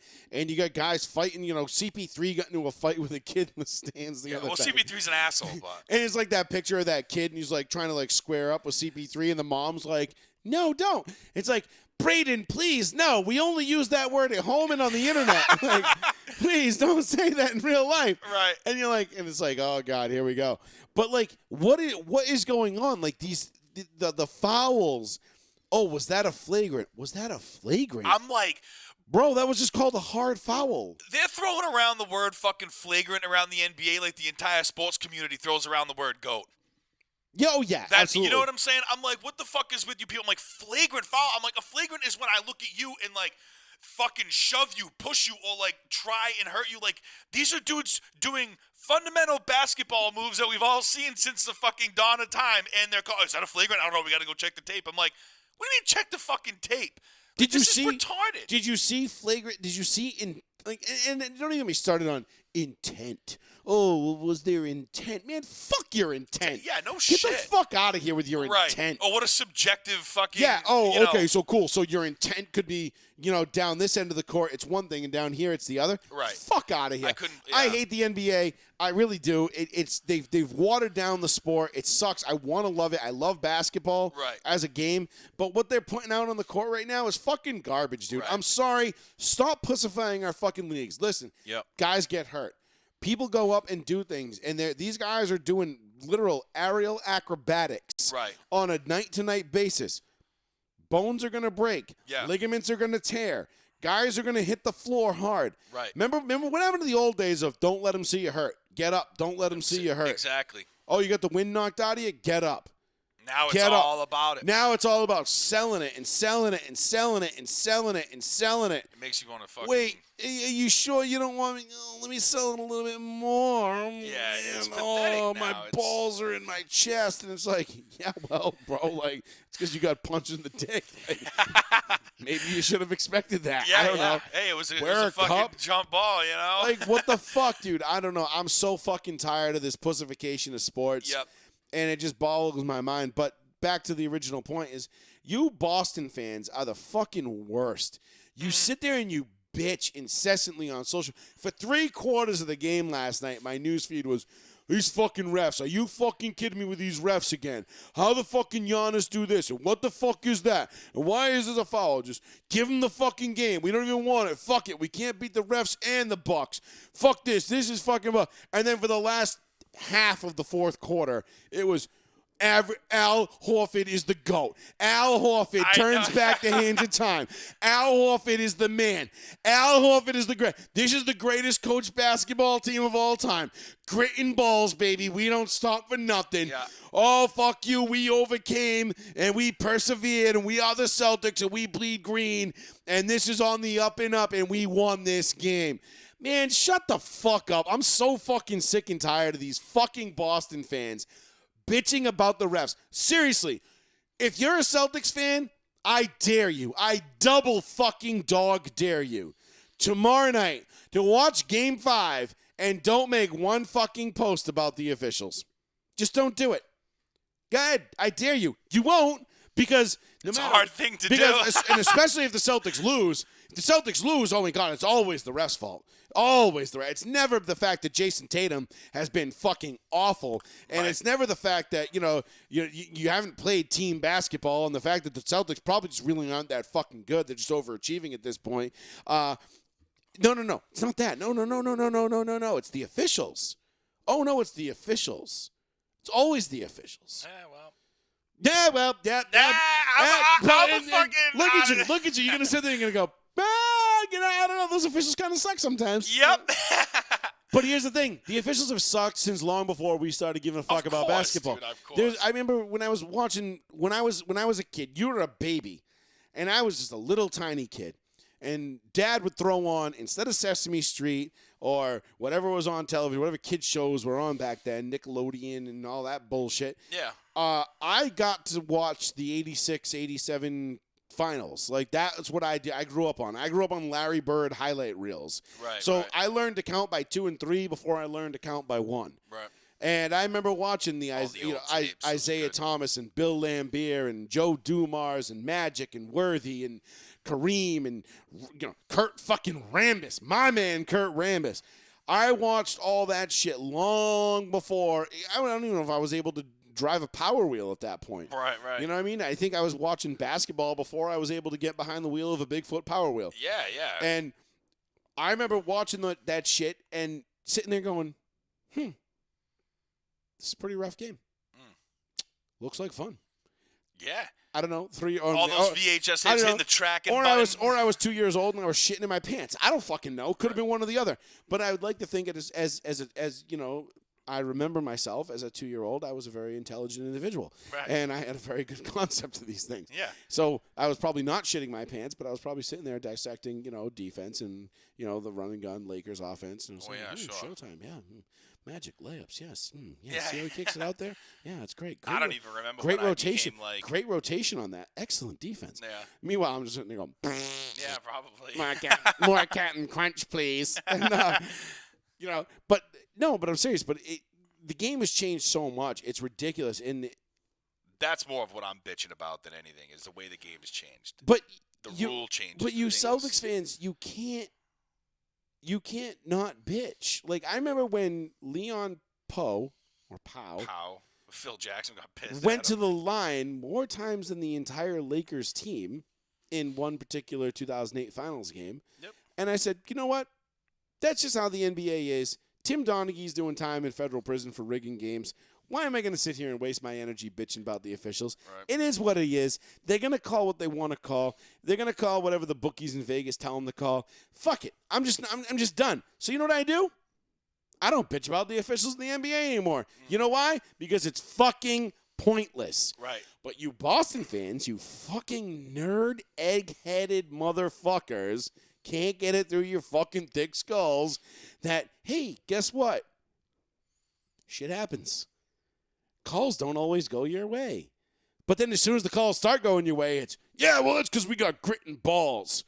Not because the officials are calling it just as piss poorly the other way as they were for the first half of the game. No. It's because the Celtics got grit and balls, and we're just here to grind it out. We win because we're a blue-collar team, and we win championships the right way. We don't do this super team thing like LeBron did. Yeah.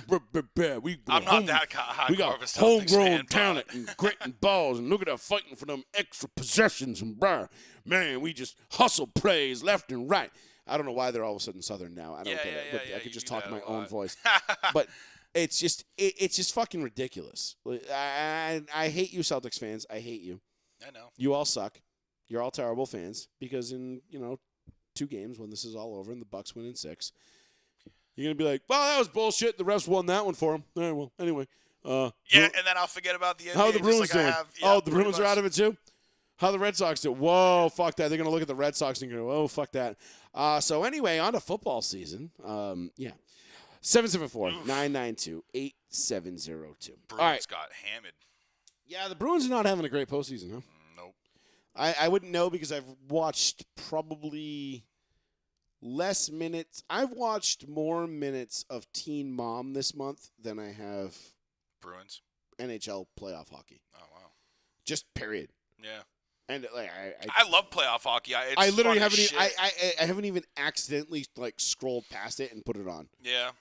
Nope. I mean, I do. I like playoff hockey. I'm not shitting on playoff hockey. I think playoff hockey is great. Yeah. I just don't fucking care. Right. I don't know who's in it. I don't care to know who's in it. I still don't know what the lines on the court mean. And me neither. Yep, don't care. I know they do face-offs in like 5 different spots, though, in the center and then the 4 wings and shit like that, right? Something like that. Something like that. People say, "Oh yeah, we got a great third line." I'm like, "What's that?"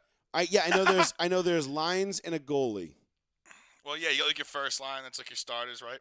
Yes. And then you got like a second line, a third line. I don't really know much about it. People who are listening, who are hockey fans, are probably rolling over right now, going fucking idiots. But honestly, I have no idea. I've asked people to explain it to me, and nobody's been able to in a way that made sense. So I still continue. It's like a way. It's like third string. I'll second watch string. it. It's cool when it gets to the final. Like I love when the Bruins are in the finals. Yeah. Because it's just like everywhere's bumping. Everybody's it's fun. Exactly. Everybody's out there, and they're like everybody's out. Every bar is full. Like right. the game's on. You're like, oh shit, okay, like this is kind of something cool. to do. That's what I like about it. It's a lot of fun, but no, I have not watched any hockey. No. So you Celtics fans, you got a long way to go. Yeah, we can suck it. We know. Yeah, well, I almost hope you guys make it to the next round. Yeah, me too. Because it just makes it more fun to shit on you. Like the further you guys get, and then the closer you get, and then when you come up short, it's just like, nah. Yeah. Or if we even won, you'd still find a way, of course. Oh, absolutely. I'll still find a way to shit all over you. Yeah. 774-992-8702. Let's get into this let's get into this Antonio Brown, Colin Kaepernick thing real quick, and Trash. we'll probably end it here. We'll talk a little bit about this, and then we'll get up out of here. So if you got any calls, anything you want to get in, 774-992-8702. This show will be up on Spotify, Apple Podcasts, Check it out. Amazon Podcasts, anywhere you get your podcasts, it'll be available. If you are so inclined, go ahead, please leave us a 5-star review. Also be up on YouTube on our channel. Yes. So Antonio Brown came out and said, I feel like what all of us were thinking. Yeah. He Or said what in we my all case, wanted to. or in my case, saying for the last 5 years now. Yeah. And this is in regards to Colin Kaepernick. And Antonio Brown had some choice words about Mr. Kaepernick. So Is this the actual? This is the actual video. Oh, good. I haven't heard it. I just read it. Yeah. Okay. So check it out. As a compensation. He took the deal. We don't feel sorry for you. You took the deal. Fuck out of here. Oh, Kaepernick, man, you on fucking Nike, man. Fuck out of here. You don't feel, so he good? You think he good? Cause Hell I was yeah, thinking he like, good. But you know the nigga want to get back in the league, Nah, bro. he don't want to play, man. He was trash, everything. He was trash? Yeah. I don't know about trash. He was alright. Come on, AB. Man, listen, he man. Was alright, AB. Kaepernick did all that and took the money and then got the commercials. We don't see Kaepernick outside. Where he at? I ain't never seen him outside. I never seen myself. All right, so like, don't even say I see him it. throwing the ball, trying to get back in, though. Yeah, that's what I'm saying. yeah, but he already took the money. All that's cap. Like, we ain't respecting that, bro. You took the money, the commercials. Yeah. We don't see you outside. We don't see him in the hood. He don't do nothing. Like, Yeah. we cool, but nah, we ain't even saying Kaepernick. He not even from the hood. He don't even been in the trenches. Yeah. Like, we like Kaepernick and all, but like we ain't really on that. So as black people, we need to get that clear. Cause like when we have moments, ain't nobody giving us nothing. You know what I'm saying? So like, he took the hand out, so he got to take the man route.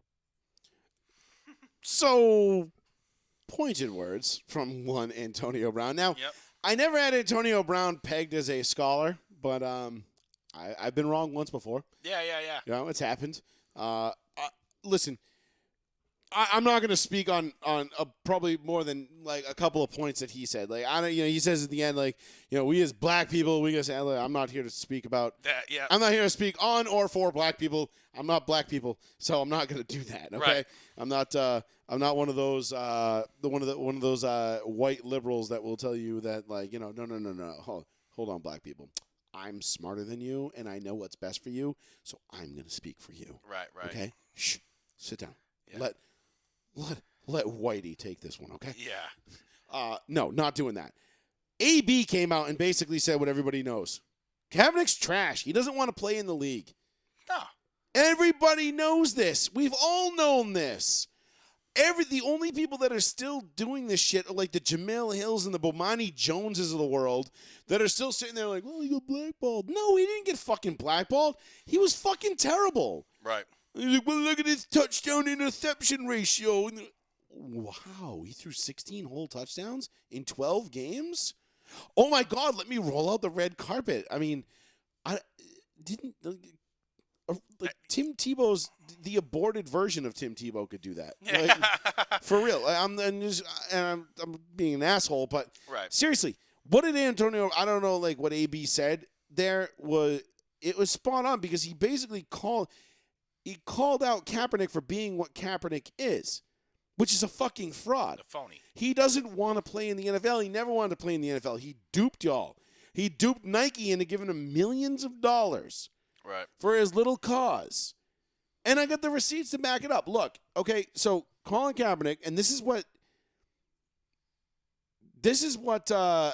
Colin Kaepernick is really all about, okay?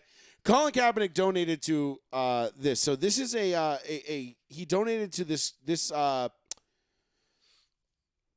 what's it called? Charity a foundation called Asada's Daughters, which was a foundation that was started by one Joanne Chisholmart, who also known as changed her name to Asada Shakur. She executed a New Jersey State police officer on the New Jersey Turnpike back in the 70s. She's wanted. There's $1 million reward out, and the Asada's daughter. I mean, this is it right here. It's you can't really read it, but it says what's this? Divide, deepen, escalate, sustain, or some shit like that. Some sort of like ridiculous fucking thing that, is just like, okay, cool. Basically, you're a charity that is you're named in honor of a cop killer. Right. All right. And if you don't believe me, by all means, go ahead and Google Joanne Chisimard or Asada Shakur, and you will find, it's our most wanted poster. You know what? As a matter of fact, hold up. Do you have it? I have it right here. Oh, shit. Yeah, so that's the one charity out of all of them that he decided to donate money to? Yeah. Wow. So this is who he decides to donate his money to. All right, so if you don't believe it, there it is. Most wanted terrorist Joanne Deborah Chesimard, all right, also known as Asada Shakur. I believe she's been hiding in Cuba for the last 20, 30, whatever, however, 40 years, however many years it's been. Right. But this is the guy that Colin Kaepernick defends, or Colin Kaepernick donates to charities named after people like this. So when you wear the pig socks and you come out and you say that cops are modern day slave catchers, and then you do the Netflix special and you're sitting there comparing the NFL to modern day slavery. Right. Yeah, you're gonna lose me a little bit there. Colin Kaepernick is a fucking dickbag. Right.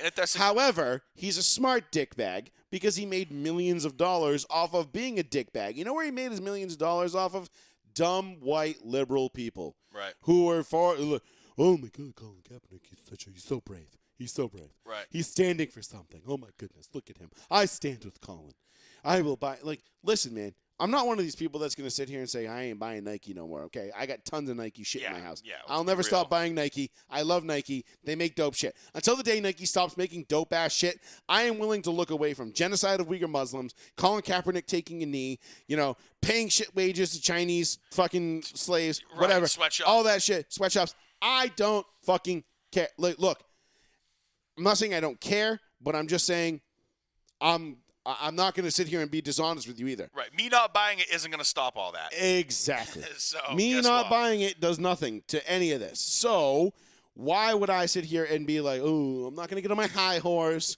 I'm not going to be one of those dudes, the I ain't buying Nike no more starter pack. And it's like the selfie of every white guy with the glasses on as he's driving, doing the white Oakleys. Yeah, the white Oakleys as he's yelling at the camera. The jean shorts. I'll tell you right now, I ain't buying it. Shut the fuck up, bro. Remember those guys? Remember that? That was like a fad 7-8 years ago. Yeah.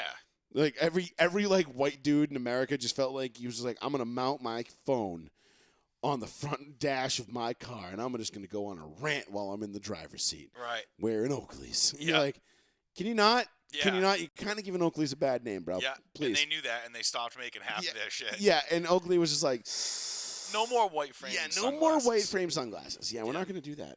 Which is too broed out. Yeah, it got way too broed out. But Colin Kaepernick he's an absolute fraud. He's a phony. AB just called it like it is. And then, of course, you've got the Shannon Sharps of the world who these people like Shannon Sharp, they can't help themselves.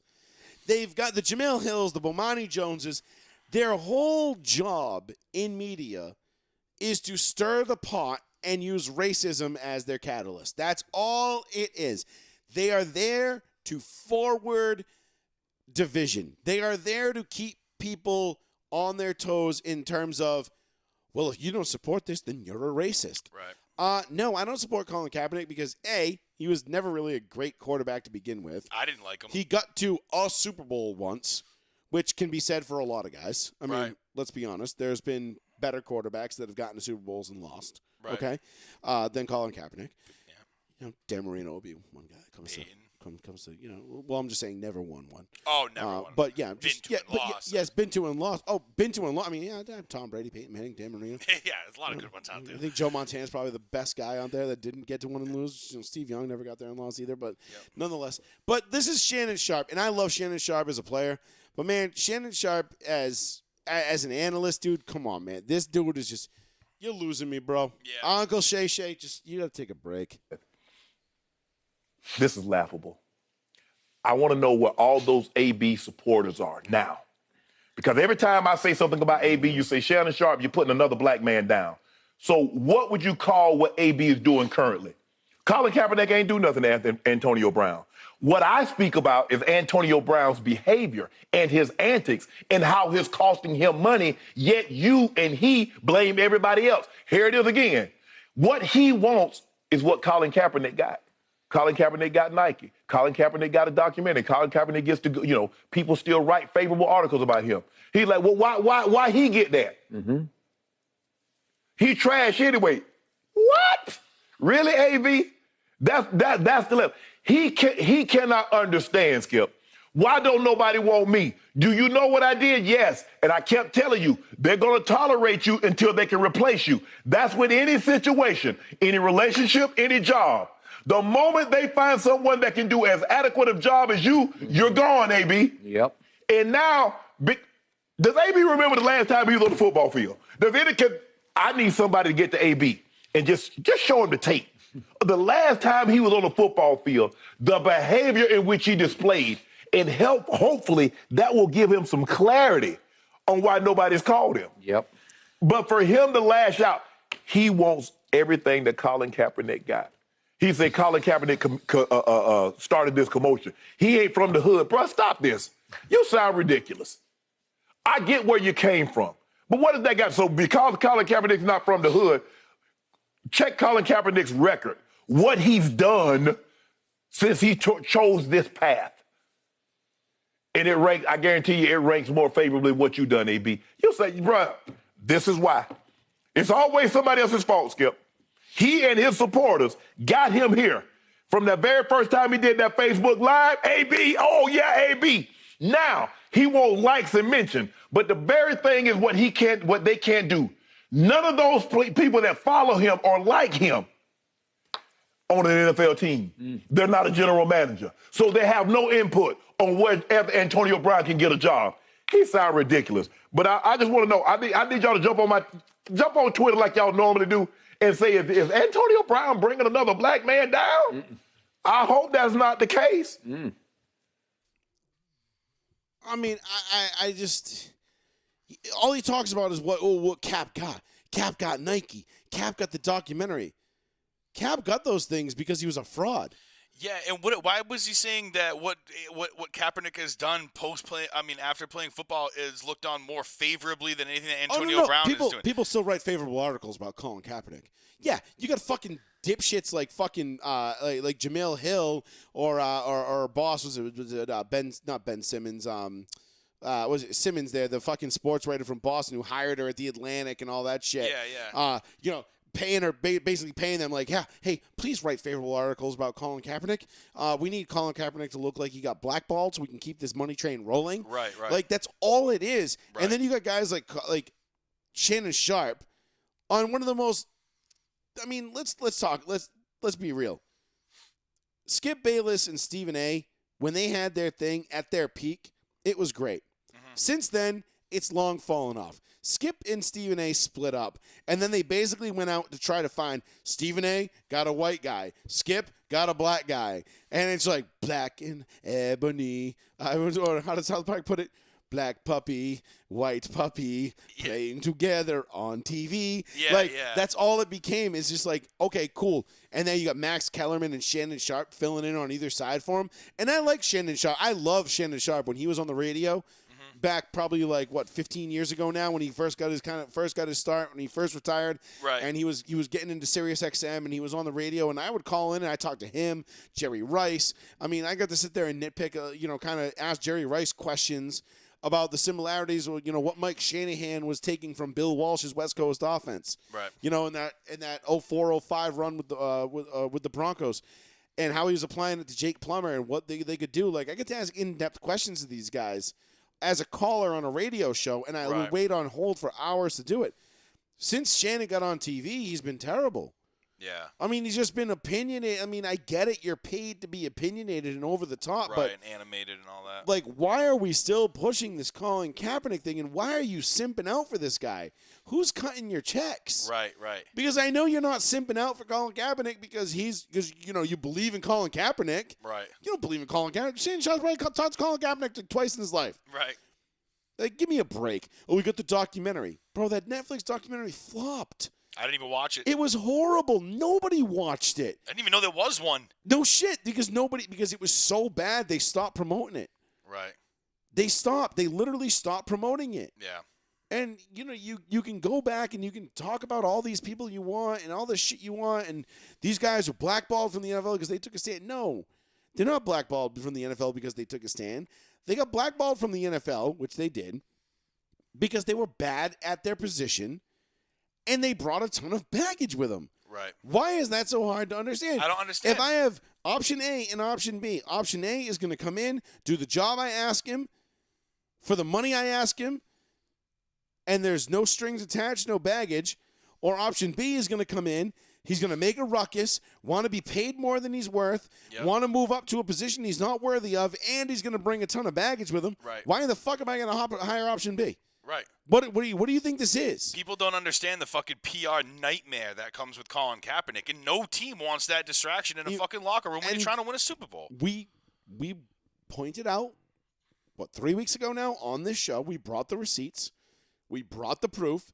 Colin Kaepernick, even despite his best efforts to convince you otherwise, is not good for business. Yeah. He claims that Nike stock went up $4 billion when they signed him or whatever it was. And nope. No, actually, the numbers would disagree with you. Yeah. The facts disagree with you. Right. Say whatever you want, but those of us with half a brain are going to figure it out. Right. Because we're not stupid. And here on Row 1 Seat 1, we bring the facts. We bring the receipts. I'm not here to waste your time. We're here to shoot the shit about sports, and this is a fun, lighthearted show. When it comes to stuff like this, no, I'm not wasting your time.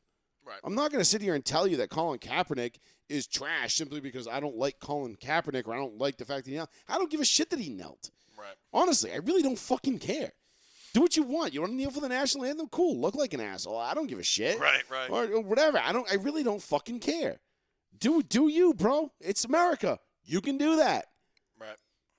But don't fucking don't wear, pig socks, with cop pig socks to practice, and the Che Guevara t-shirts, and and then praise Fidel Castro and talk about how great communism is, and then donate to Daughters of Asada, and and praise Joanne Chesimard, who's a wanted fugitive in the United States. All these favorable things. Yes. Oh, very favorable. Very As favorable, Shannon though, Sharp Shannon, would put right? it, yeah. But Shannon Sharp won't tell you about that. Shannon Sharp won't talk about that because Shannon Sharp can't talk about that.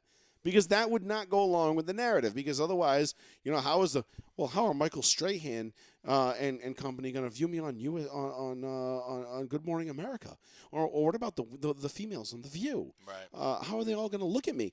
Dude, don't give a fuck, bro. You're a sports analyst. Be a sports analyst. Right. Have some balls. I'm just saying, have some balls. Call a spade a spade. Right. Colin Kaepernick wasn't a great quarterback. Colin Kaepernick was good in 2012. He was good in 2013. He started to fall off in 2014. 2015, he was bad. 2016, he was worse. Right. The man had a slide. When Jim Harbaugh left and went to Michigan, that was it. It was over for Colin Kaepernick. And Harbaugh saw the writing on the wall and said, well, that's it. He ain't the guy, and I ain't sticking around to find out the next one. I'm going to Michigan. See you later. Right. And that was it. It was that simple. If Kaepernick was so good, he would have been a Denver Bronco instead of Paxton Lynch. Fucking definitely would have had a job. Definitely would have had a job. But he didn't want a job. Doesn't want a job. No. He's busy being a martyr. And what is Shannon Sharp talking about? Colin Kaepernick's out there. He's doing stuff. Do you follow Colin Kaepernick on Twitter? Because I do. No, I don't. And do you know how many original thoughts Colin Kaepernick posts on Twitter? Like none. It's all retweets and he just hashtags and reposts other people's shit. Right. He lets everybody else do the talking for him. Right. While he just sits there and cashes in. Right. I mean, it's one of the most. It's one of the greatest grifts I've ever seen. Scam jobs. It's a straight up scam, and it's working great for him, and good for him. I mean, good for Colin Kaepernick. He came from a very wealthy white family, and I hope that wealthy white family is probably going to continue to get wealthier and whiter and or whatever, blacker. I don't know. I don't care. I don't give a fuck. Not my problem. Nope. So anyhow, wherever Colin Kaepernick comes from, I don't care. But you know where I know he won't be? In the NFL. Yep. Even when they expand to 40 teams, Colin Kaepernick will not have a job. I know. How funny would that be? There will be 16 more openings for quarterbacks before our lives are over. Right. I mean, they're talking this second team in Dallas thing is gaining steam. Yeah. And it's gaining in a hurry. I wouldn't be surprised if that happens somewhere, in the next 2 to 3 years. Yeah. That comes down. Another team in fucking Texas. Jesus Christ. Well, it'll only make 3. I know. New York's got 3. Florida's got. California had 3, but then they lost one to Vegas. Yeah. So. Florida got 2. 3. They got Miami. Bucks. Oh, Jacksonville. I forget about yeah, them. I know. I forget about them losers. Duval. The only the one team that's responsible for us not being in the playoffs. I forgot about those dickbags. Forget about those assholes. Meanwhile, fucking Fred Durst is out there like, yeah, Trevor Lawrence, motherfucker. Yeah, like, yeah. I'm old as shit, but check me out. Yep. Check me out right here, yo. But anyway, all right, let's leave it there, Paul. Let's get the fuck up out of here. Thank you, everybody, for joining us. Anything? Did we miss anything? No, Max Verstappen won Miami Grand Prix. Miami F1 was cool. The racing sucked. I liked it. I thought it was pretty good. I thought the racing itself was lame, but I thought the spectacle was great. Although it did not get great ratings or great reviews outside of this country. A lot of the F1 like purists and shit that I follow and stuff like that, they were less than thrilled. Let's put it that way. Yeah, yeah. They were like, I think the quote that I saw the most was, "This is so American, it hurts." Yeah. They got like police escorts. For the stadium and shit. Yeah, that's exactly what Dad said. He goes, "This is so fucking Miami. It's not even funny." I'm like, right. Yeah, everything's over the top. I would like to point that out to all those people that are F1 fans from around the globe that might ever hear this show. Listen, that was not a representation of America. That was a representation of Miami. Right. We do not. Okay, Miami is a city in America.